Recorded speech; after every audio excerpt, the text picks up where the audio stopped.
Қазіргі енді уақытта облыс бойынша 1200-ден 280 адам қалды. Қала бойынша 95 па сондай қалдық, тірі қалғанда.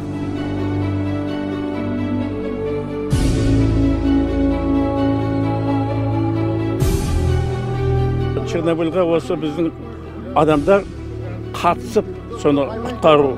Оған бана реакторға қоршау жасады бетоннан жасап, сол қайныша жасап сөйтіп бекітілді.